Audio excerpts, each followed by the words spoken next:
Have you ever walked into a room and instantly felt a wave of anxiety without really knowing why? Most of the time, it's not because your house is dirty, it's because of visual noise. Our homes are supposed to be our sanctuaries, a place to recharge, reset, and feel at peace. But when every surface is crowded and every drawer is overflowing, our brains subconsciously process that clutter as an endless to-do list.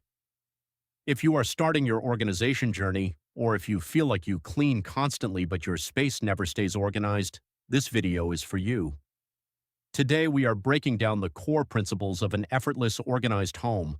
We'll go room by room, exploring the hidden mistakes that make a space look chaotic and the simple, timeless habits that will transform your home into a minimalist haven.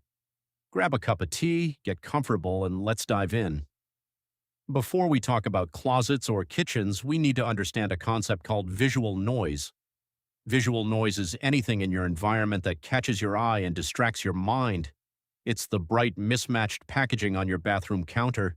It's the stack of random papers on the entryway table. When you look at a high-end, peaceful space, the kind you see in design magazines or luxury boutique hotels, the secret isn't actually that the furniture is incredibly expensive. The real secret is visual rest. Your eyes, and consequently your brain, need places to land where there is absolutely nothing to look at. In a world that is constantly screaming for our attention through screens, notifications, and busy streets, our homes shouldn't do the same. When every corner of a room is filled with an object, a color, or a piece of clutter, your brain is forced to process all that data simultaneously.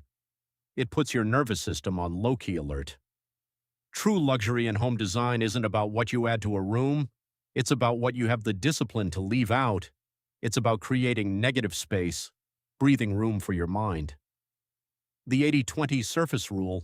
To achieve this feeling of visual rest, a fantastic guideline to follow is what I like to call the 80-20 surface rule. As a general rule of thumb, you should aim to keep 80% of any given flat surface, whether it's your dining table, your entryway console, or your living room coffee table, completely, beautifully clear. The remaining 20% is all you need to hold your functional items or carefully curated pieces of decor like a single high-quality candle, a stack of your favorite books, or a fresh vase of flowers.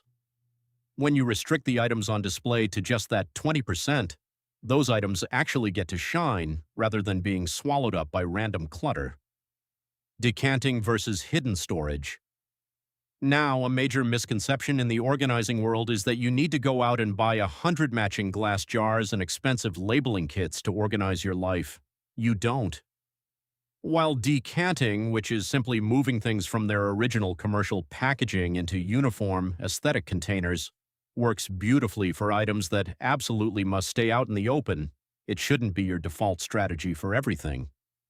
If you try to decant every single item in your pantry or bathroom, you are just creating a new chore for yourself. For everything else in your home, the goal is much simpler. Just hide the chaos. If an item doesn't look cohesive, if the packaging is bright and distracting, or if it doesn't match your home's aesthetic, it simply doesn't belong on display. It belongs behind a closed cupboard door, inside a deep drawer, or tucked away inside an opaque, neutral-toned basket. Out of sight truly means peace of mind. The kitchen is the absolute heart of the home. It's where we gather, where we nourish ourselves, and where the energy of the household flows. But because it's a high-traffic area, it is also naturally the easiest place for daily clutter to accumulate. From random mail tossed on the island to half-used ingredients left on the counter, the kitchen can go from pristine to chaotic in a matter of minutes. Thank you so much for spending this time with me today. If you enjoyed these tips and want to join me on this journey toward a more intentional, curated lifestyle, make sure to hit the subscribe button and give this video a thumbs up. Let me know in the comments below which part of your home you're going to organize first. Take care, and I'll see you in the next video.